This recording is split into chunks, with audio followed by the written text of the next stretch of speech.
How to start a big business, कि अगर कुछ बहुत बड़ा करना है तो उसके लिए कैसी सोच चाहिए होती है, या वो आइडियाज आते कहां से हैं। देखो, अब बड़ा बिजनेस करने के दो तरीके हैं। एक है जैसा ज्यादातर इंडिया में होता है, यानी कि क्या, पहले देखते हैं पूरे वर्ल्ड में क्या क्या बिजनेसेस सक्सेसफुल है, फिर उसको इंडिया में कॉपी कर लिया जाता है। इस तरीके में दिक्कत यह है कि ये कहने के लिए तो बड़ा हो जाता है, बट एक्चुअल में बड़ा नहीं है, क्योंकि ये सिर्फ इंडिया तक सीमित रहता है। ग्लोबली हम उनसे कॉम्पीट नहीं कर सकते, क्योंकि जिसकी हम कॉपी कर रहे हैं वो हमसे बहुत बड़ा है। तो हम उसके ऐसा बनने की कोशिश तो कर सकते हैं, लेकिन उससे कभी कॉम्पीट नहीं कर सकते। और फिर जब वो खुद इंडिया में आता है, वो प्लेयर जिसके हमने कॉपी करके इंडिया में एक बिजनेस मॉडल खड़ा किया, तो उसके पास में इतना पैसा होता है और इतना एक्सपीरियंस होता है और वो इतना इवॉल्व हो चुका होता है कि वो आ करके बड़ी जल्दी मार्केट को कैप्चर कर लेता है।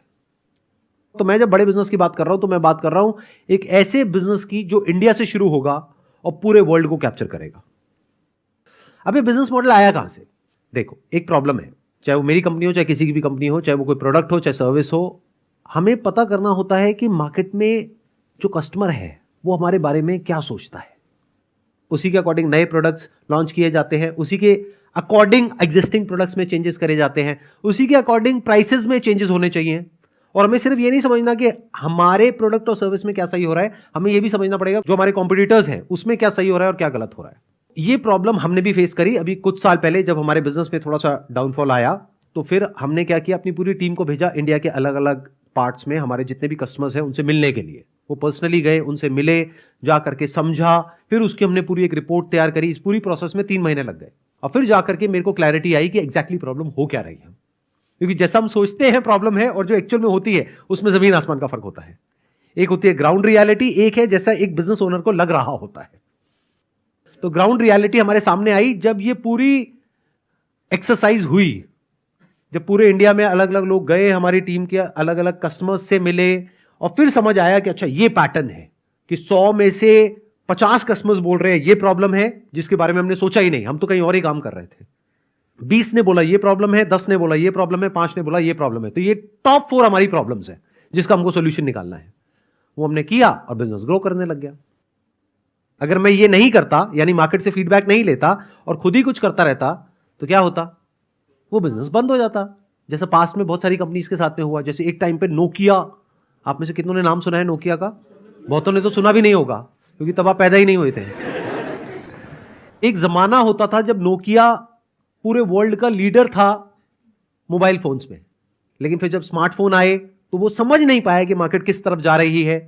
वो अपने हिसाब से करता चला गया काम को। नहीं, ये मत समझो चेंज नहीं किया, उसने चेंजेस करे होंगे, लेकिन अपने हिसाब से करे, मार्केट के हिसाब से नहीं करे। दोनों में बड़ा फर्क है। तो ये कितनी बड़ी प्रॉब्लम है, चाहे कोई बड़ी कंपनी हो, चाहे मिड साइज की कंपनी हो, चाहे छोटी कंपनी हो, चाहे कोई अपना नया बिजनेस शुरू करने वाला है, उसे पता होना चाहिए ना कि मैं इस बिजनेस में एंटर कर रहा हूं, इसमें ऑलरेडी ये कंपनीज हैं, उसका क्या चल रहा है, उसके हिसाब से इंसान गैप ढूंढ सकता है। तो सबको ऐसी एक रिपोर्ट की जरूरत है जो कि कुछ सेकंड्स के अंदर अंदर उसको मिल जाए और 3 महीने ना लगाने पड़े और लाखों रुपए ना खर्चने पड़े।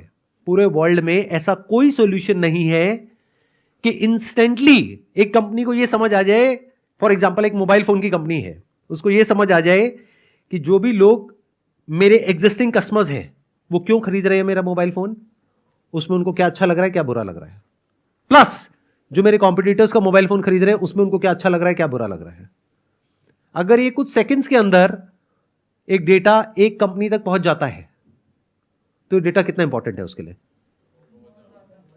और डेटा सिर्फ एक सैंपल साइज का नहीं, जैसे नॉर्मली फीडबैक्स होते हैं कि शॉपिंग मॉल में कुछ बंदों को भेज दिया और बोल दिया कि फॉर्म भर दो। बहुत बार तो वो जो पर्सन होता है वो खुद ही फॉर्म भर के आगे सबमिट कर देता है, उल्टे पुल्टे साइन करके कि लो जी हो गया फीडबैक। अभी it's like hitting in the dark, बिना डेटा के या विद लिमिटेड डेटा के।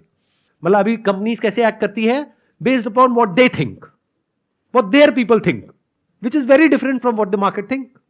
चलो मैं आपसे पूछता हूं, आप सब कंज्यूमर्स हो किसी ना किसी प्रोडक्ट के, किसी ना किसी सर्विस के, क्या आप सारे प्रोडक्ट से, सारे सर्विसेज से सेटिस्फाइड हो?